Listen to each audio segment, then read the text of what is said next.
did this ourselves. They're coming. It can't be.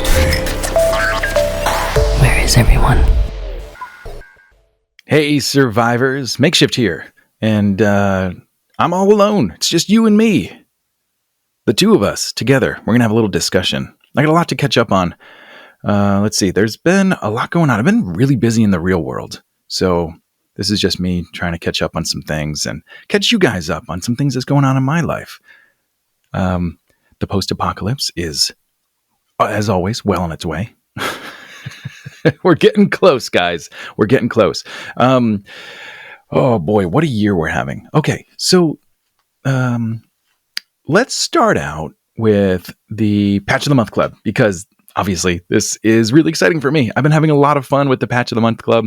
We've had so many designs come in from the Wasteland community, and people are really excited about it. I think that this has been really cool. Being able to design and send out these patches and just have something for you guys to get in the mail every month that is post-apocalyptic and from the Wasteland community, whether it's through like some of my designs or through some of the tribes from Wasteland or even beyond Wasteland. We've had Neotropolis participate and everything. So it's been really cool. And I'm hoping that keeps going. I think I've got one more spot for this year. Like I've got the patches planned through the rest of the year, which is awesome. I think I got one spot left, which I'm pretty sure those fellas at the Grouch Couch are going to fill in. And I'm going to come back to them right after I'm done talking about these patches. I'm going to take a little note here because I forgot to write it down. Grouch Couch. There we go. So just in case you don't know, the Patch of the Month Club is basically a reward for being a member on the Apocalypse Post's Patreon page, which of course the Patreon is there to support the show monetarily through your financial support. And I started doing this years ago, basically because I was, producing a lot of stuff. I wanted to make sure I could make time for it. And people were asking how they could help support the show. And this was just one way to do it, which was, to put your money where your mouth is.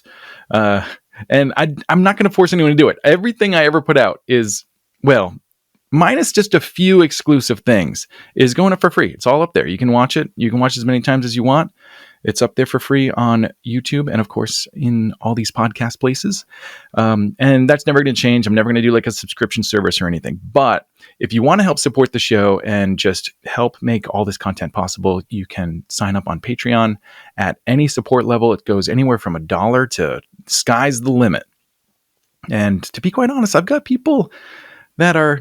I got a lot of people at the $1 mark, and I've got a couple of people that are up in the 2 and even 3 figure marks to help support the show. Of course, those are so appreciated, and it really makes it more possible for the show to get made and for me to be able to afford to take the time to do it, which is, it ends up being really important. This stuff takes some time. And, if I have to make the decision of, am I going to do some post-apocalypse stuff or some apocalypse post stuff, or am I going to go and try to find a job for today? Sometimes that is definitely a tough question to answer. Anyway, I don't want to harp on that too much, but if you sign up for Patreon, there's currently only 2 rewards possible. The first one is for everybody on Patreon, which is, and I got to say, this is about 90% of what I put out there. You get early access to the content. In general, things hit Patreon on a Monday, and then I release the content, whether it's video or audio or a song, on Thursday. So for the general masses, Thursday's the day, but if you're a Patreon supporter, you get it on Monday. And I added the Patch of the Month as a secondary reward. This is something physical, tangible, shows up in your mailbox once a month, and it is the Patch of the Month. And that's for anyone that at the $10 support level and above. And of course, on my particular Patreon, there's 2 different ways Patreon works. One is you can sign up so that it's just a monthly support and it's a one-time charge. I have mine set up a little different. It's per upload. And I I max out at 4 a month because I do like weekly. Sometimes I do more, but I end up doing more free posts if I do it that way. But it's per upload. So, if you sign up at $10 per upload, it could be $40. Now, I'm not asking anyone to pay $40 for a patch. That's ridiculous. So you can set your limits to whatever you want. So if you do the $10 per upload, you can set your limit to $10. If you want to make it so that, you can donate up to $20 a month, you can do that too. So don't feel like, oh man, MakeShift's really trying to get some money out of me. But what I'm really trying to do is give you guys something really cool and make it so that you can pay whatever you want for it, really. And of course, it costs a few dollars to make them and a few dollars to ship, after the envelopes and stamps and time and all that kind of stuff. So yeah, $10 is the minimum. I really can't do it for much less than that. And that means I actually have to buy 100 patches in order to get the price down low enough to send out. So what's really cool, I didn't even realize this happened. I had 50 of last month's patches, and between everyone that was signed up and everyone that signed up for the 2, because I do have the $20 tier, so you can get 2 patches shipped in the same envelope, so that one account can get you patches for up to 2 people. And I may even make it so that there's another one, maybe a $40 tier where you can get 4 patches just for like tribes that sign up. I don't know. Let me know if you think that's a good idea. Because I think that would be pretty cool, is if people just had the whole tribe or the whole house gets patches. But where was I going with that? Oh yeah. So I'm trying to get the Patch of the Month Club up to that 100 patch mark, because at first I was getting less, but it was just, they end up costing twice as much for half as many patches. So the 100 patch mark is kind of where the price starts to make sense. So I'm aiming for that. And last month I sent out 48. So we're just shy of 50. And I want to get that up to 100. I think that would be really rad if I could print or get made 100 patches at a time, send them all out every month. And of course, if we go more, that'd be great. But let's aim for 100. So if you're interested, consider signing up for the Patch of the Month Club on the Apocalypse Post's Patreon page. And I mentioned that you're going to get early release for all of everything I put out. And this starts as of next week. If you sign up this week, you're going to get early access to the very first 3 hours in Mega Block 1 video from Neotropolis 2024. I started doing these for Wasteland years ago, where I just set a camera up and I lock it down, so it's just pointing one direction. I hit record, and then either I walk away for a while or I just stand there and wait. Sometimes it's 20 minutes that the camera sits there. Sometimes it's a couple hours that it sits there.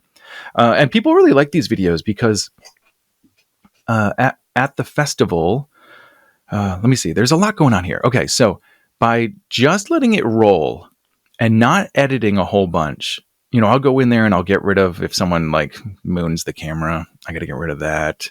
If there's a personal conversation happening a little too close to the camera, I'll get rid of that. And then I'll get rid of me walking to and fro, because when I drop the camera, I walk away, and sometimes I'm on screen. And when I come back, of course, I'll leave myself there every now and then, see if you can find me. But people really love this because, one, it gives them something to watch in the background while they're doing their Wasteland crafts. Just something to kind of fill the background that's not distracting and kind of gets them in the mood, because it reminds them of being at Wasteland, which is really cool. And then the other thing that I hadn't thought about is when we do the highlights videos and the short documentaries and that kind of thing, a lot of times you're seeing some of the best of costumes, and people started mentioning that it's really important to see not just the top tier costumes, but kind of the every attendee costumes, because there's some people out there that get intimidated about going to these festivals because they think, oh man, some of these costumes look amazing, I'll never look like that. But the fact is, 90% of the costumes there are pretty easy to make, and not overly extravagant. We go all the way down to the basic tier of Wasteland Basic, which is like cargo pants or cargo shorts and a beat up t-shirt, which can be kind of fun. Like even what I'm wearing right now, if you're watching the YouTube, this is just a vest off the shelf that I went through and I dyed, and I haven't even distressed it yet, to be quite honest. And it already starts to have that effect. So it can be really simple. And people said that when they watched the 3 hours on Main Street videos, just getting an idea of what costumes people were actually wearing at the event really helped them feel comfortable going in their first year costume. So anyway, that now we're going to have that same video for Neotropolis, and it's going to be a bit different because the Wasteland 3 hours on Main Street is mostly outdoors. It's big open spaces. A lot of people are walking by, but this Mega Block video, when you guys see it, I think you're going to like it. It happens during the day, and next year I'm definitely going to get one at night because obviously Neotropolis looks so different at night than it does during the day. But the angles, I had to do like super wide angle to be able to get it because Mega Block 1 is so tight and small. So I had to go like really wide angle, and people are very close to it. It's very dense. So it's just going to have a very different feel. And then what I did was I actually took the camera and I put it up a little bit. So it kind of always looks like security camera footage of the event, kind of adding to that dystopian feel. So I think it's going to be really fun. I think you guys are going to love it. And just like for the Wasteland 3 hours on Main Street, this will help you see a lot of the costumes people were wearing and kind of get an idea of what it felt like to actually be there.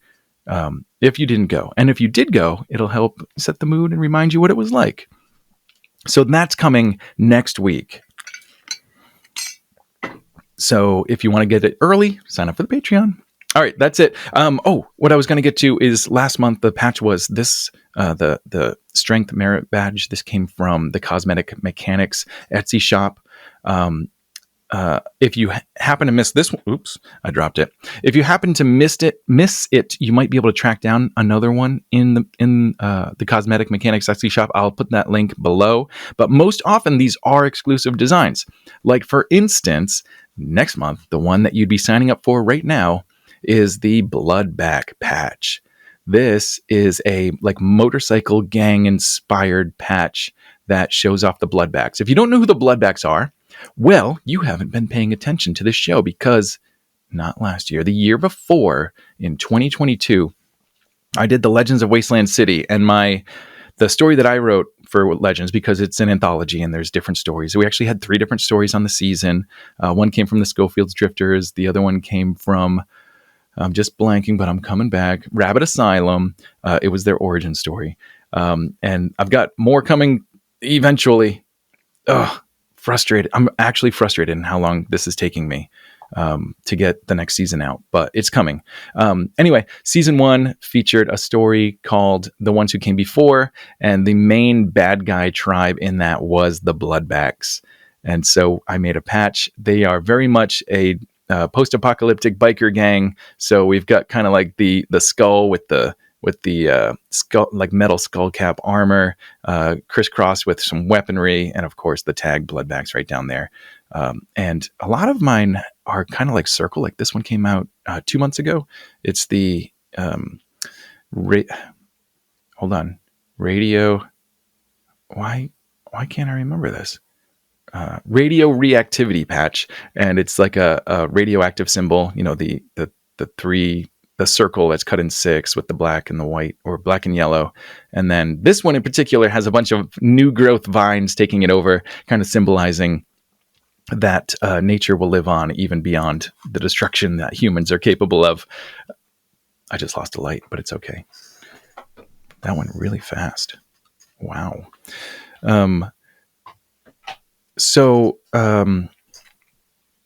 Let's see. If you sign up before the end of the month, this month, you'll get the Bloodback patch in the mail within a couple of weeks into July. So kind of exciting. I hope you guys are into this. Well, that's enough about the Patch of the Month Club. Jeez, MakeShift, you're just always talking about this. I'm just excited about it. That's all. All right, so let's get back to Grouch Couch. I got invited to participate in my first ever tabletop RPG. It was a blast. I had so much fun. And this is one of those things that, I've been invited, or I've been not invited. I've been asked, hey, MakeShift, why don't you play RPGs? And when it came down to it, I just hadn't really been invited to one. A lot of people are like, you should play with us. You should play with us. But these guys were like, hey, you should play with us on this date and do it on this video.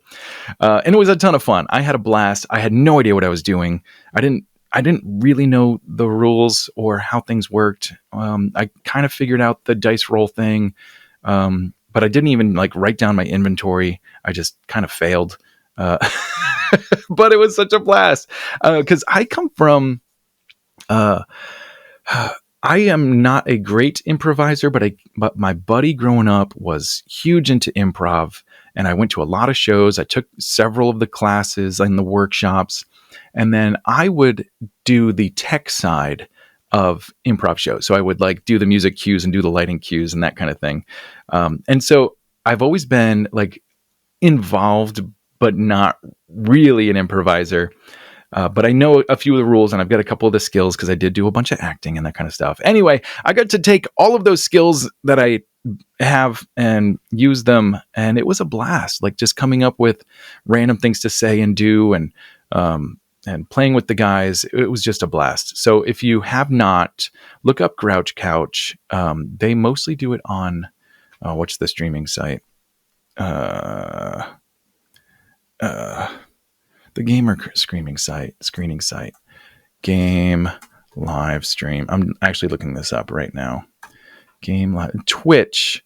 It's mostly on Twitch, so you can find them there. I'll see if I can get a link to their show so you can check it out as well.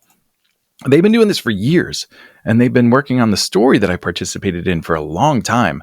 And so I just became a character that shows up for one episode of this story, for one chapter.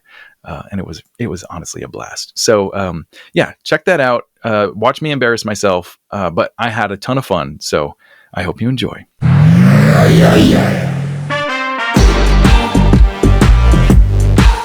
Hey survivors, MakeShift here to let you know that the Wasteland Weekend 2023 Bird's Eye Map is still available for pre-sale. These limited edition movie posters show the full event in extreme detail, including labels for tribes, bars, sacred places, Easter eggs, and more. Show off your camp to your friends with a full laminated or framed version to hang on your wall. To pre-order yours now, go to theapocalypsepost.square.site, and it'll be right there in the top left. The Love Bombs provide top-notch outcomes for the most discriminating clients all across the Wasteland. When you need executive escort and protection, intelligence analysis, direct action, or other specialized solutions, the Love Bombs provide a bespoke option tailored directly to your needs. Listen to this heartfelt testimonial from one of the Love Bombs' satisfied clients. I hired the Love Bombs to save my precious Pookie Pie from them there scabs over yonder. They was fixing to turn his poor hide into jerky. Woo! I reckon not a one of those bastards will walk away from this scuffle. From the body part. Goodness gracious, I reckon I ain't ever seen a gun that big. The Love Bombs will give your enemies a licking they won't soon forget. Yes, the Love Bombs. They're polite, professional, and have a plan to kill everyone they meet. The Love Bombs provide complete confidentiality in their free initial consultation. That's right, the initial consultation is absolutely free. Remember, the Love Bombs. Artillery available. Things are hard out there in the West, but the last thing you need is a bout of radiation sickness bringing you down. That's why I created radical new treatment called concentrated fallout therapy to help you build a tolerance to those pesky ionizing particles. Here at Dr. Prepper Labs, we gradually up your dose of X-rays, gamma rays, and quasi-stable high atomic weight particle exposures, so your body will never be caught unprepared in radioactive storm again. Dr. Prepper, fight fallout with fallout. Concentrated fallout therapy may cause mutations, disfigurement, or early death.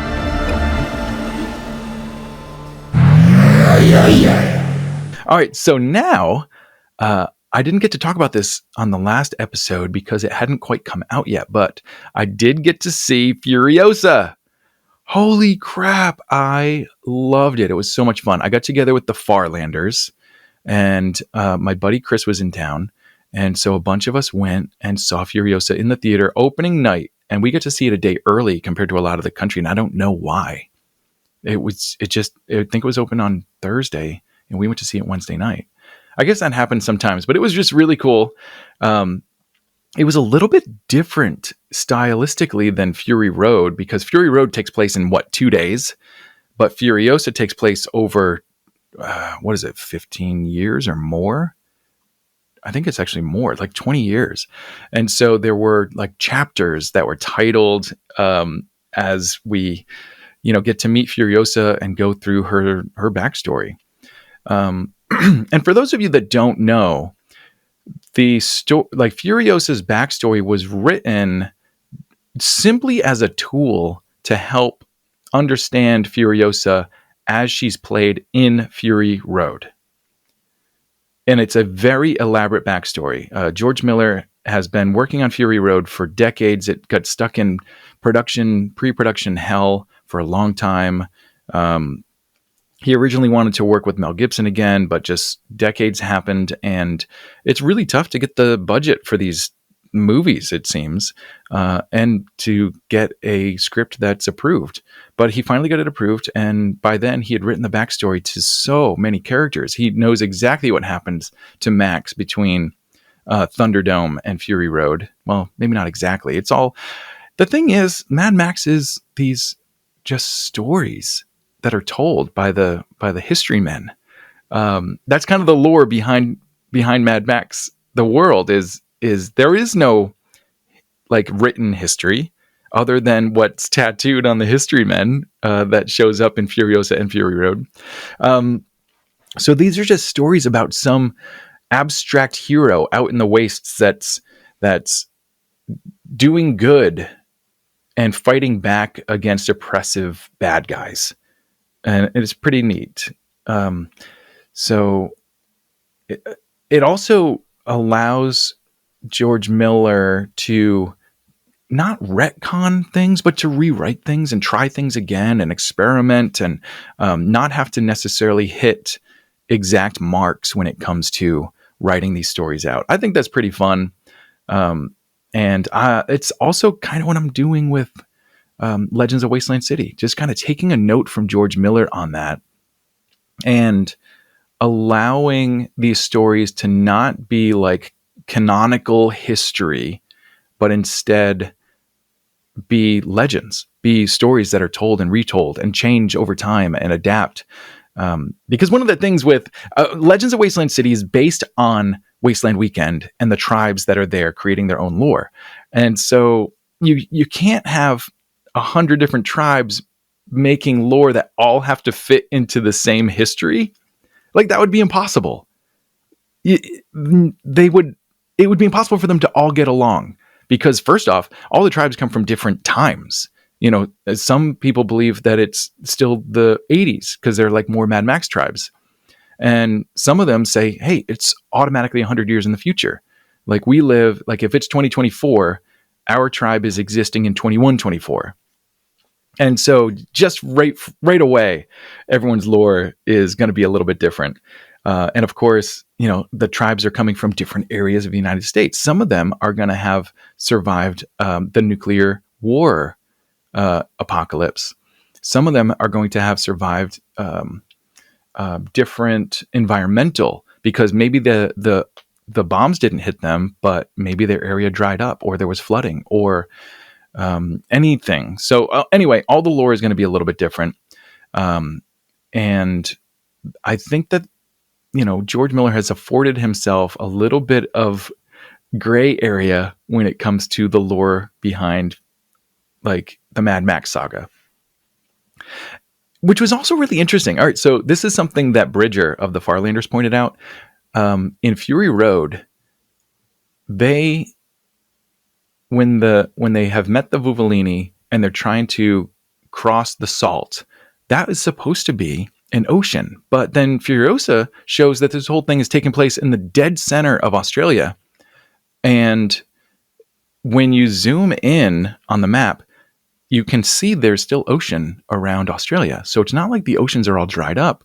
So what is that ocean in Fury Road that's all dried up? Maybe it was just a lake, but he does say it's, you'll ride 100 days or whatever it is and find nothing but salt. So that would imply a dried up ocean. But anyway, I don't know. We can get nitpicky, but we can also just enjoy the movies. And something with Furiosa is because it was written as a prequel to Fury Road, it has all the information in it that we could have used earlier in Fury Road. I like Fury Road because it creates the world, and all of that history is there that is not explained, but it helps to create and round off and fill in this world so that everything feels lived in and organic and authentic. Even if we don't know everyone's name, they don't say everyone's name on screen. Toast the knowing. We never call her Toast in Fury Road. It's just interesting. But then if we go back and see Furiosa, we actually get to see the gas town and the bullet farm, and we get to see the green place, which also there's another one. The green place in Furiosa is a canyon with a river flowing through it. But in Fury Road, it's like the mud bogs where the crow people, the stilt walkers, are walking around. And that's very much not a cavern then there's no river. But I guess, the river dried up. That makes sense. But yeah, it was just physically, it felt like a different place. And that felt like oversight. But maybe there's a reason for it. I don't know. And just so you guys know, in addition to Fury Road and Furiosa, if you have not discovered this yet, there is the Mad Max video game that came out alongside Fury Road in 2015 that actually tells the story between Furiosa and Fury Road. So if you're interested in knowing a little bit more about what's going on between, you got to play the game and go through that storyline. I have the game. I've played it for hours and I did not quite make it through. But I got to give it another try now because I'm just way more interested in it and I'll recognize more of the characters. And I think that's really neat. And then also there's a series of 4, I think it's 4 or maybe 5. No, I think it's 4. And then the 5th comic book is all 4 of them put together into one book. But there's 4 prequel comic books that help tell the backstory of Fury Road as well. So I think this is pretty cool when, just like Star Wars, where there's the movies that tell the stories, and then there's the cartoon, Clone Wars, that helps tell the story in a different way, but it's still the same story.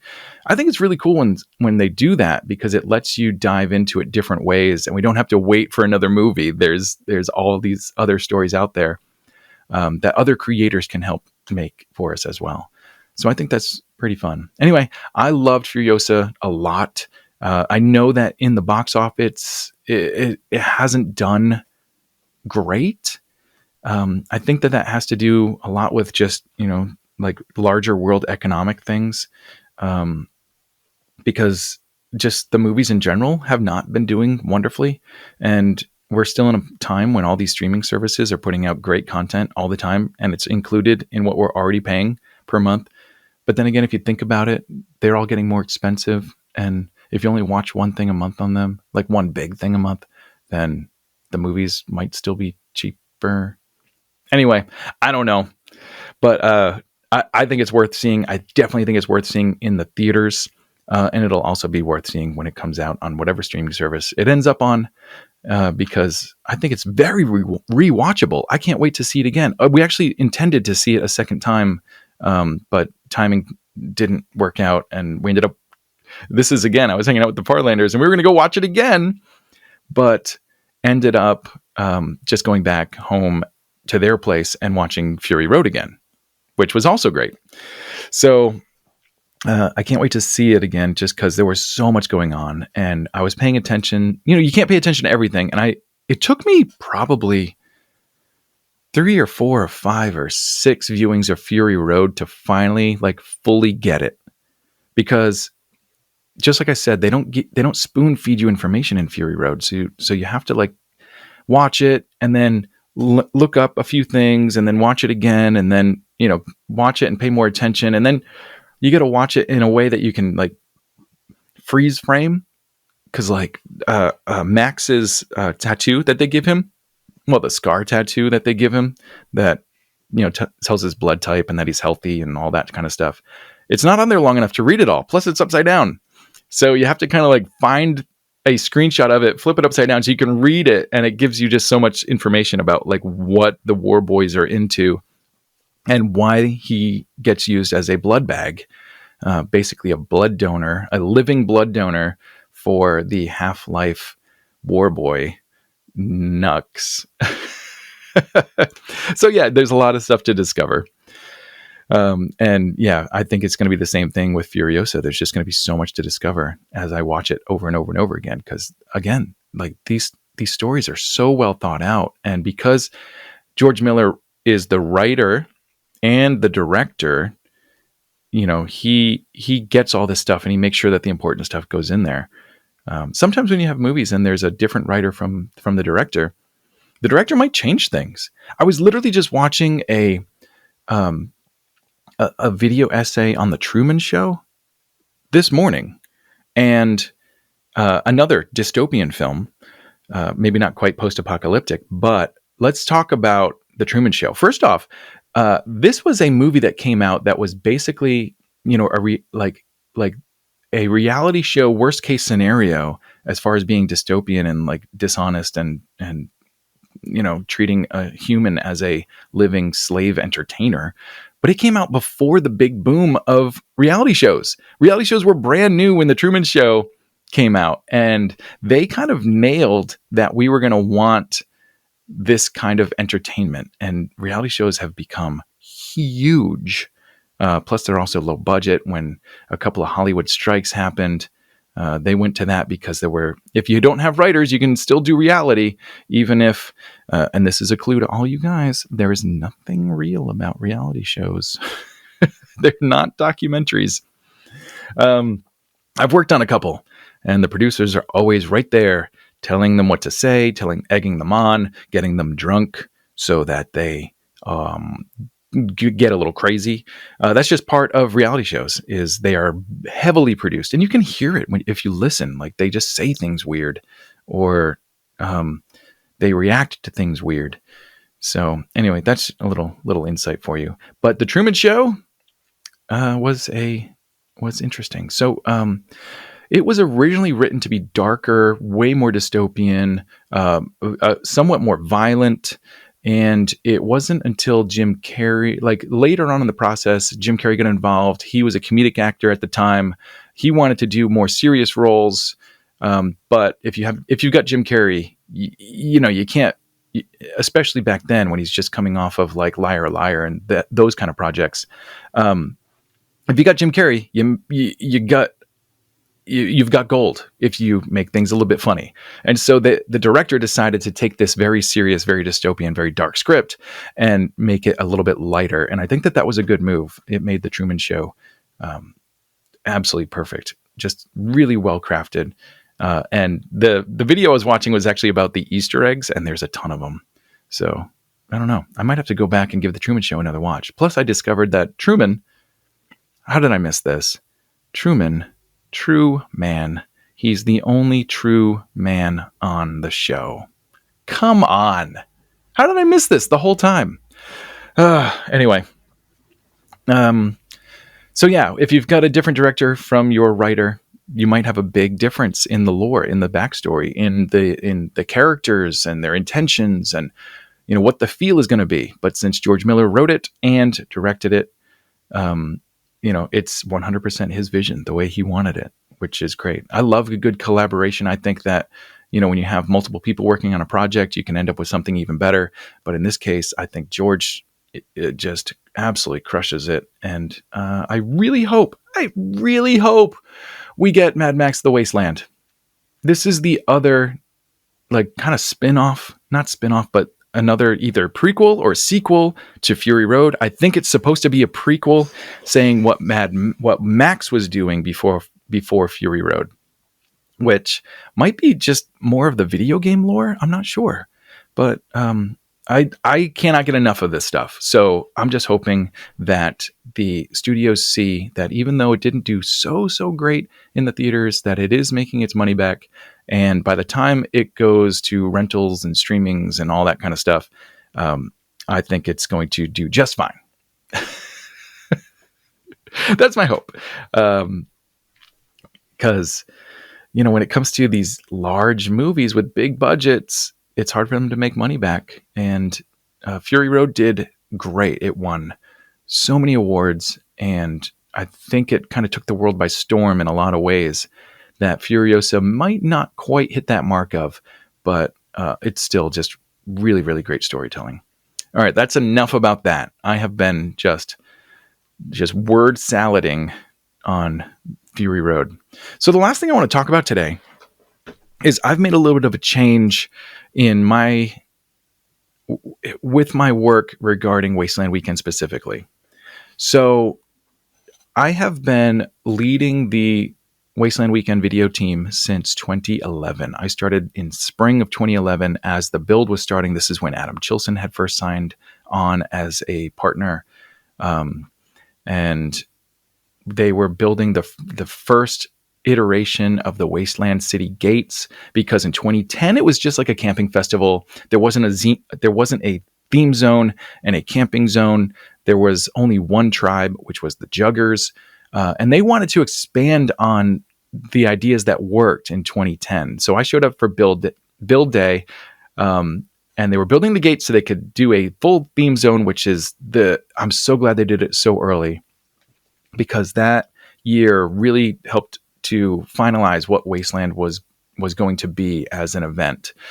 And so I've been covering and shooting and promoting and editing the highlight reels plus some promotional stuff for, 2011, 12, 13, 14, 15, 16, 17, 18, 19, 20. There was none in 20, but I still did work for that year. 21, 22, 23. 13 years. 13 years I've been leading the Wasteland crew. Video crew, not the crew. Other people do that. I don't do that. That's a lot of work. Don't get me wrong. Video is a lot of work, but oh boy, the build crew, they work hard. So for 13 years, I've been leading the crew, which basically means I sign up the volunteer. Well, I get the volunteers, accept the ones that I think are going to do the best job, schedule them, figure out when they're going to get there, make sure they got their tickets, early release, early entry if they need it. I set up, organize charging stations and make sure that cards can drop off and get returned.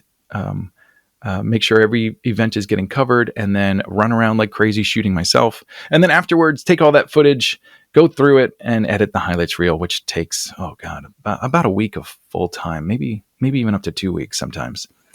A full-time work once I get home from the event, which is why it always takes a while, because I get home and then I need to catch up on life and then finally get to editing. Anyway, I've been doing that for 13 years, and this was the year I've been thinking this was coming for a few years, because I've been doing a lot more Apocalypse Post stuff. The Apocalypse Post gets kind of a different projects than the Wasteland Weekend stuff. And I've also done a whole lot more like performances at Wasteland. I've been lucky enough to be invited to go do things at the Rec Room and a couple of other tribes events. And also I've been hosting like live music at Wasteland Weekend. And it's a lot of stuff. It's a lot of stuff to do. It's a lot of stuff to organize. And so I was kind of thinking for the last couple of years, I might have to reduce my workload somehow, but I still want to shoot the event. And so after much deliberation, it came down to, if I am still on the video crew, but I'm not necessarily leading it, I think my workload will be reduced significantly, and I can concentrate on all the things that I'm really excited about now, which is still shooting. I'm still going to be shooting like crazy, just not in charge. I had a nice long talk with, well, not a talk. emails back and forth with Jared, who's the owner of Wasteland Weekend, and basically said, I'd like to be able to keep doing these special projects, fly the drone and get the drone map and get coverage from the sky, shoot the 3 hours on Main Street videos, shoot mini docs with the tribes, which I have a couple of those still coming out. Be able to concentrate on these things rather than trying to shoot the event as a whole. And so, I'm not even going to be working for the highlights reel. I'm just going to be working on special projects, which will be so fun. And this will also give me time to say yes to more performances. So if you want me to be a part of something, I don't know anything specific, but I'm open to it. I'm not going to say yes to everything. By no means am I going to say yes to everything. I'm going to pick and choose a couple of really fun things to do.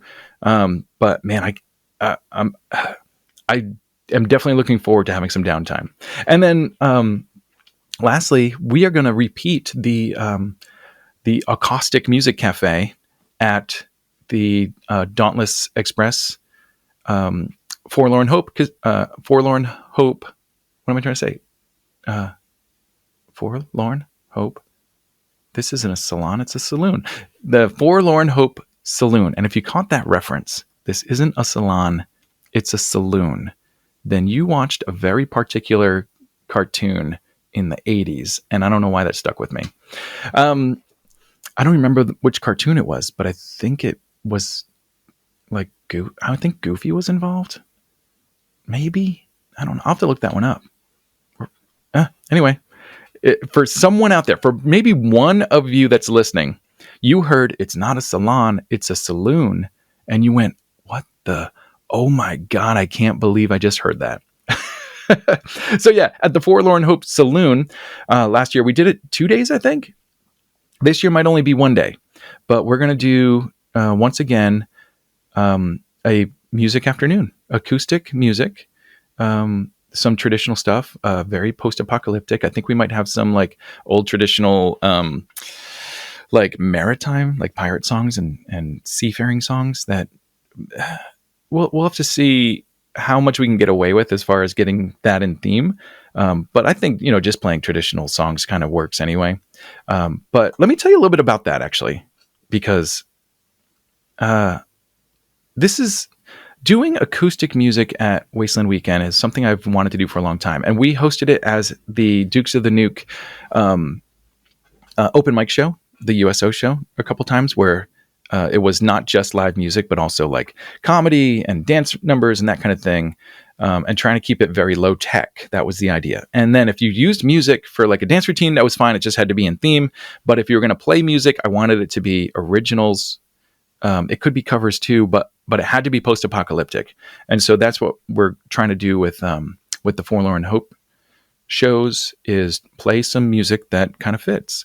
I love Wasteland Weekend's main stage, but I have always kind of felt like, metal and hard rock and electric guitars and amplifiers and synthesizers were not necessarily like post-apocalyptic in theme. Of course, the songs are, and they fit perfectly. And honestly, at night, you want some kind of energetic music, and you want to go dance, and you want to go jump around in the pit and headbang. But during the day, I felt like, let's make this a little bit more theme appropriate and do acoustic, like singer-songwriter, storytelling songs. And so that's what I've been writing for the last few years, is these like, just that, post-apocalyptic acoustic. We're going to do it again. Yeah, we're going to do it again. So if you have some songs that would fit that, especially if you're doing acoustic and they're original and they're post-apocalyptic, or at least sci-fi or dark or murdery or anything like that, get in touch, because we're going to do this again and I can't wait for it. But I think we might only do it 1 day. I'm not sure. We'll see. And we might do like a full show 1 day and then something much more casual another day, something like that. And last year we did it a little bit open mic. We'll do some scheduled acts this year, but then after the show, we'll turn it into an open mic where anyone can just go up and play, one song or two. You don't have to do a full set. And you don't have to be scheduled. You can just come and do your thing. And the Forlorn Hope's a great place to do it, because during the day, it's one of the wonderful open shaded areas that aren't too crazy. There's not too much going on. And there's a bunch of couches and tables and games that you can play. And it was just a good time. And we did like coffee and stuff too. So we actually did the cafe thing, which was a lot of fun.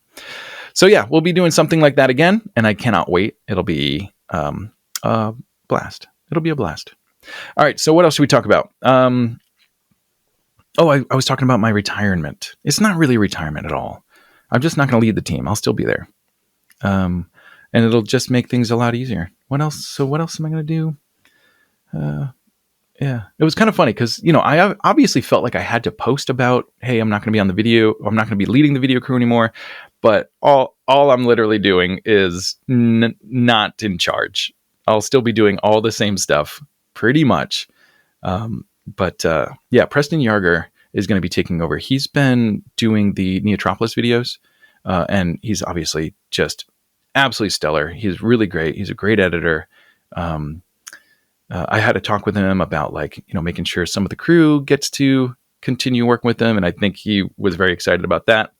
But yeah, I don't know. I'm excited. I'm excited for this year. And the fact that it's already getting hot, it makes me think Wasteland's coming up really soon. So that's exciting.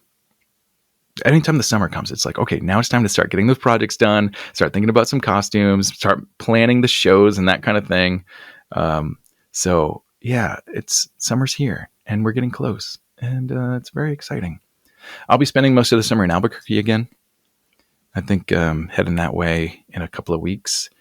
And Albuquerque is a great place to go to before Wasteland because it's basically the same kind of feel. It's the middle of the desert. It's hot.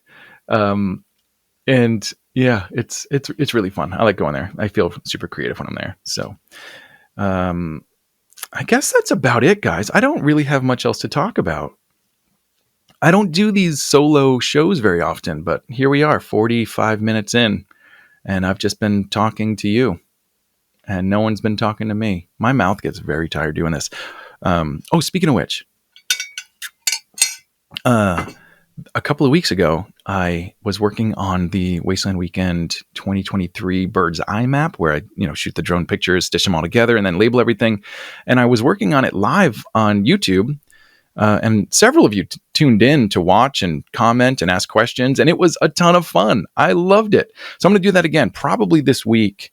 And on request, this is not because it's just me, but on request, I'll be doing it with a gigantic cocktail on my desk so that I'll just be sitting there getting toasty, answering questions and working on the map live. And, depending on how toasty I get, I should be able to I won't be able to finish it. I think I need like 2 or 3 more sessions to be able to finish it.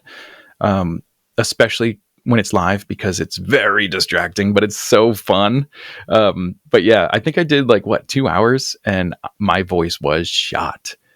It's kind of funny how that happens because I'm very quiet in the real world. I don't know if you guys know me in the real world, you know that I tend to be not very chatty. But stick a mic in front of my face, and suddenly I got a lot to say. All right, survivors, I'm going to wrap things up here. Thanks so much for tuning in. Make sure you're subscribed wherever you're listening. Leave a thumbs up or a comment if you can. And if you enjoyed today's episode, please share it with your friends. And if you hated it, share it with your enemies, along with a merit badge patch signifying just how much they suck. All right, see you next time, survivors. Till then, stay alive.